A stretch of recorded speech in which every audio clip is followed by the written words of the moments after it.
नमस्कार शेतकरी बांधवांनो, 14 ऑगस्ट 2025 रोजी महाराष्ट्रातील बरेच जिल्हे खूप झोडपणार आहेत, कारण या दिवशी बऱ्याच जिल्ह्यांमध्ये मुसळधार अतिवृष्टी स्वरूपाचा पाऊस पडणार आहे।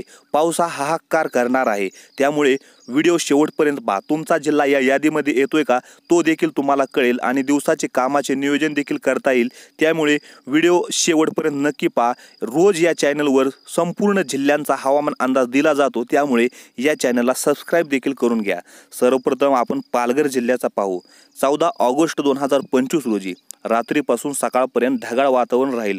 मध्यरात्री थोडा पाऊस राहील। सकाळी 8 आणि 9 वाजता काही शॉवरची शक्यता आहे। नंतर दुपारून 1 ते 3 वाजता पुन्हा पाऊस। उष्णता जास्त आहे, 29 ते 30 डिग्रीपर्यंत। नंतर संध्याकाळपर्यंत ढगाळ हवामान, रात्री पुन्हा शॉवरची शक्यता। पुढे ठाणे जिल्ह्यामध्ये मध्यरात्रीपासून सकाळपर्यंत ढगाळ वातावरण राहील। सकाळी 8-9 वाजता पाऊस सुरू राहील। दुपारी 12 वाजता ते 2 वाजेपर्यंत पुन्हा पाऊस अपेक्षित आहे। दुपारी थोडाफार उष्णता, सुमारे 29 ते 30 डिग्रीपर्यंत। संध्याकाळी परत वातावरण ढगाळ होईल। संध्याकाळच्या 5 ते 8 वाजेच्या दरम्यान पुन्हा पावसाची शक्यता आहे। त्यानंतर रात्री ढगाळ वातावरण राहील। पुढे मुंबई शहर आणि उपनगर जिल्ह्यामध्ये मध्यरात्री सुरुवातीला ढगाळ हवामान। सकाळच्या 5 आणि 8 वाजता पावसाळू वातावरण असेल। सकाळी 9 वाजता थोडा विरंगुळा, परंतु 10 वाजता पुन्हा पाऊस। दुपारी 1-2 वाजेपर्यंत पावसाचा वार फिरता। उष्णता सुमारे 28 ते 29 डिग्री सेल्सिअस। संध्याकाळपासून ढगाळ वातावरण रात्री 8-9 वाजे शॉवरची शक्यता। त्यानंतर ढगाळ हवामान। पुढे आपण रायगड जिल्ह्याचा पाहू। दिवसभर ढगाळ वातावरण, काही काळी वेळा मध्यम ते तीव्र पाऊस। रात्रीपासून सकाळपर्यंत शॉवरची सुरुवात। विशेषतः पहाटे व सकाळी दुपारी पुन्हा पाऊस वाढण्याची शक्यता। संध्याकाळपर्यंत काही काळ शांतता, परंतु रात्री पुन्हा पावसाचा अंदाज। पुढे आपण रत्नागिरी जिल्ह्याचा पाहू। संपूर्ण दिवस पावसाचा सतत प्रवाह। रात्रीपासून सकाळपर्यंत सततचा पाऊस। दुपारी काही शांतता, पुन्हा संध्याकाळी आणि रात्रीवार पावसाची तीव्रता वाढली। कधी कधी मुसळधार अतिवृष्टी स्वरूपाचा देखील पाऊस। नंतर सिंधुदुर्ग जिल्ह्यामध्ये दिवसभर पाऊस सतत आलेख। रात्री सुरुवातीपासून मध्यम ते तीव्र पावसाचे सत्र। सकाळपासून मध्यरात्रीपर्यंत एकाच वेळी सतत। दुपारी एका क्षणी विराम असलास तरी संध्याकाळी आणि रात्री परत पावसाची तीव्रता दिसून येऊ शकते। नंतर पुढे आपण धुळे जिल्ह्याचा पाहू। धुळेसाठी वेळेनुसार हवामान अंदाज। सकाळी शॉवर्स पासून दुपारी पावसाचा बंदोबस्त। संध्याकाळी मुसळधार व थंडगार वादळी हवामान। नंतर नंदुरबार जिल्ह्यामध्ये दिवसाच्या मध्यापासून थंडगार वादळाची शक्यता। दुपारी वादळी विजासह वादळे असतील। नंतर जळगाव जिल्ह्यामध्ये सकाळच्या पहाटे थोडा शॉवर्स, दुपारी ढगाळ वातावरण, संध्याकाळी पाऊस आणि रात्री वादळी वातावरण।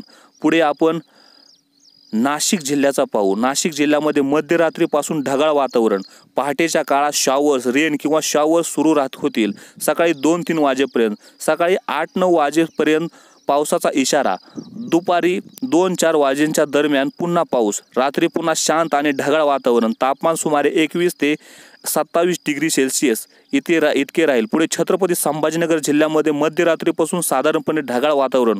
पहाटे 4 आणि 6 वाजेपर्यंत शॉवर। सकाळी थोडा पाऊस। सकाळी 8 आणि 10 वाजेपर्यंत पुन्हा पावसाचा उद्रेक। दुपारी साधारणपणे ढगाळ आणि कोमेजत्या वातावरणातून काही शॉवरची शक्यता। संध्याकाळी दुपारी 3 वाजच्या आसपास पुन्हा पावसाची शक्यता। रात्री शॉवर, शांत पण ढगाळ वातावरण आणि बंद। तापमान अंदाजे 23 ते 27 डिग्रीच्या दरम्यान राहील। पुढे आपण बीड जिल्ह्याचा पाहू। बीड जिल्ह्यामध्ये पाहायला गेलं तर रात्रीपासून हलक्या ढगाळ वातावरणासोबत सकाळी 5 आणि 7 वाजता दरम्यान वादळी पाऊस, थंडरस्टॉर्म। नंतर अनेक वेळा ढगाळ वातावरणात बदल। दुपारी साधारण ढगाळ वातावरण राहील। संध्याकाळी 4 आणि 5 वाजेच्या दरम्यान काही शॉवर्स, पुन्हा वादळी पाऊस। अधिक तापमान 24 ते 26 डिग्री सेल्सिअस। जालना जिल्ह्यामध्ये हलके शॉवर सुरुवातीपासून सकाळपर्यंत 2-4 वाजेच्या दरम्यान। दुपारी 1 आणि 3 वाजेच्या दरम्यान न चुकता पावसाची पुनरागमनाची शक्यता। रात्र होताच वादळी पाऊस। येऊ शकतो, सतर्क राहा. तापमान अंदाजे 24 ते 27 डिग्री सेल्सिअस. परभणी जिल्ह्यामध्ये मध्यरात्रीपासून सकाळपर्यंत काही वेळा पाऊस असू शकतो. पहाटे 1 आणि 4 वाजेच्या दरम्यान. दुपारी हलक्या शॉवरची शक्यता. दुपारी 11 ते 12 वाजेपर्यंत. संध्याकाळी 5 वाजता पावसाचा पुनरागमन. रात्र होताच वादळी पाऊस. तापमान सुमारे 24 डिग्री ते 27 डिग्री सेल्सिअस. हिंगोली जिल्ह्यामध्ये रात्रीच वादळी वातावरण. थंडरस्टॉर्म रात्री 12 ते 1 वाजता आणि पहाटे 5 आणि 6 वाजता.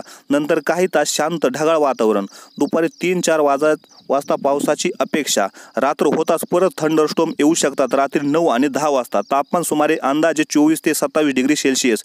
पुढे आपण पाहायला गेलं तर लातूर जिल्ह्यामध्ये पहाटे थंड वातावरण. 4 वाजता थंडरस्टॉर्म. सकाळी 8 आणि 9 वाजता पाऊस. दुपारी 1-2 वाजता पुन्हा रेन. संध्याकाळी 4 वाजता पुन्हा पाऊस आणि संध्याकाळी सिनिट. पावसाचा सतत प्रवाह. रात्री शावर्स. दिवसभर पावसाळू वातावरण. नांदेड जिल्ह्यामध्ये मध्यरात्रीपासून सकाळपर्यंत म्हणजेच रात्रीच्या 1 वाजल्यापासून ते पहाटे 4 वाजेपर्यंत वारंवार स्वरूपात पाऊस राहणार आहे. सकाळी 7 आणि 9 वाजता पुन्हा शावर्स. दुपारी काही प्रसंगी ढगाळ वातावरण. विशेषतः दुपारी 2 वाजता शावर्स आणि 3 वाजता पुन्हा पाऊस. संध्याकाळी ढगाळ वातावरण निरंतर. रात्री पावसाचा थोडा शांत प्रवाह. तापमान सुमारे 24 ते 27 डिग्री सेल्सिअस. नंतर पुढे आपण नागपूर जिल्ह्याचा पाऊस. या ठिकाणी मध्यरात्री 2 आणि 3 वाजता वादळी पाऊस. सकाळी आणि दुपारी ढगाळ वातावरण. 10 आणि 11 वाजता शॉवर. दुपारी 1 आणि 5 वाजेच्या दरम्यान पुन्हा काही शॉवर. संध्याकाळी 8 आणि 9 वाजता थंडरस्टॉर्म. हवामान केंद्राने नागपूरसह आसपासच्या जिल्ह्यांमध्ये हेवी टू हेवी मध्यम पावसाचा इशारा जारी केला आहे, विशेषतः 13 आणि 14 ऑगस्टला. पुढे आपण भंडारा जिल्ह्यामध्ये पाहू. रात्रीपासून ढगाळ वातावरण. सकाळी पाऊस, हलक्या शावर. दुपारी 1-2 वाजता शावर्स व रेन. तापमान. संध्याकाळी हवामान स्थिर, पण रात्री 8 वाजेच्या सुमारास पुन्हा पाऊस. टाइम अँड डेटच्या अंदाजानुसार दिवसभर मुसळधार पावसाची काही ठिकाणी शक्यता, विशेषतः दिवसाच्या दरम्यान आयसोलेटेड थंडरस्टॉर्म. पुढे गोंदिया जिल्ह्यामध्ये सकाळपर्यंत साधारणपणे ढगाळ वातावरण. दुपारी 2 वाजता शॉवर्स. 3-4 वाजेच्या सुमारास पुन्हा पाऊस. संध्याकाळी पुन्हा रेन सुमारे 6 वाजेच्या दरम्यान. रात्री पुन्हा शांत ढगाळ वातावरण. तापमान अंदाजे 24 ते 32 डिग्री सेल्सिअस दरम्यान. वर्धा जिल्ह्यामध्ये पाहायला गेलं तर पहाटे 2 आणि 4 वाजता शॉवर्स. सकाळी 7-8 वाजता पुन्हा शॉवर्स. दुपारी ढगाळ वातावरण. विशेषतः 3 आणि 4 वाजता थंडरस्टॉर्म. संध्याकाळी थोडा आराम, परंतु 7 आणि 9 वाजता पुन्हा थंडरस्टॉर्मची शक्यता. पुढील जिल्हे पाहायला गेलं तर आपण चंद्रपूर जिल्ह्यामध्ये सकाळपासून ढगाळ वातावरण राहील. सकाळी 8 आणि 11 वाजेच्या सुमारास हलक्या पावसाची शक्यता आहे. दुपारी 12 ते 3 दरम्यान पावसाची तीव्रता वाढण्याची शक्यता आहे. संध्याकाळी 5 ते 8 वाजेच्या सुमारास पुन्हा पावसाची तीव्रता वाढू शकते. गडचिरोली जिल्ह्यामध्ये सकाळपासून ढगाळ वातावरण राहील. सकाळी 8 आणि 11 वाजेच्या सुमारास हलक्या पावसाची शक्यता. दुपारी 12 ते 3 वाजेच्या दरम्यान पावसाची तीव्रता वाढण्याची शक्यता आहे. संध्याकाळी 5 ते 8 विजेच्या सुमारास पुन्हा पावसाची तीव्रता वाढू शकते. अशा स्वरूपाचा हवामान अंदाज आहे. पुढे आपण सातारा जिल्ह्याचा पाहू. सकाळी 8 ते 11 वाजेच्या सुमारास हलका पाऊस किंवा शॉवर. दुपारी 12 ते 3 वाजेच्या सुमारास मुसळधार पाऊस आणि वादळी हवामान. संध्याकाळी 5 ते 8 वाजेच्या सुमारास पाऊस कमी होण्याची शक्यता. रात्री 8 आणि 10 वाजेच्या सुमारास पाऊस थांबण्याची शक्यता. पुढे पुणे जिल्ह्यामध्ये सकाळी 8 आणि 11 वाजेच्या सुमारास हलका पाऊस किंवा शॉवर्स. दुपारी 12 ते 3 वाजेच्या सुमारास मुसळधार पाऊस आणि वादळी हवामान. संध्याकाळी 5 आणि 8 वाजेच्या सुमारास 5 ते 8 दरम्यान पाऊस कमी होण्याची शक्यता. रात्री 8 ते 10 दरम्यान पाऊस थांबण्याची शक्यता. पुढे सांगली जिल्ह्यामध्ये सकाळी 8 आणि 11 वाजेच्या दरम्यान हलका पाऊस किंवा शॉवर्स. दुपारी 12 ते 3 दरम्यान मुसळधार आणि वादळी हवामान. संध्याकाळी 5 आणि 8 वाजेच्या सुमारास पाऊस कमी होण्याची शक्यता. रात्री 8 आणि 10 वाजेच्या सुमारास पाऊस थांबण्याची सुद्धा शक्यता. आणि नंतर पुढे आपण पाहायला गेलं तर सोलापूर जिल्ह्यामध्ये सकाळी 8 आणि 11 वाजेच्या सुमारास हलका पाऊस किंवा शॉवर्स. दुपारी 12 ते 3 दरम्यान मुसळधार पाऊस आणि वादळी वातावरण. संध्याकाळी 5 आणि 8 वाजेच्या सुमारास पाऊस कमी होण्याची शक्यता. रात्री 8 ते 10 दरम्यान पाऊस थांबण्याची शक्यता. कोल्हापूर जिल्ह्यामध्ये सकाळी 8 ते 11 वाजेच्या सुमारास हलका पाऊस किंवा शॉवर्स. दुपारी 12 ते 3 वाजेच्या सुमारास मुसळधार पाऊस आणि वादळी हवामान. संध्याकाळी 5 ते 8 वाजेच्या सुमारास पाऊस कमी होण्याची शक्यता. रात्री 8 ते 10 वाजेच्या सुमारास पाऊस थांबण्याची शक्यता.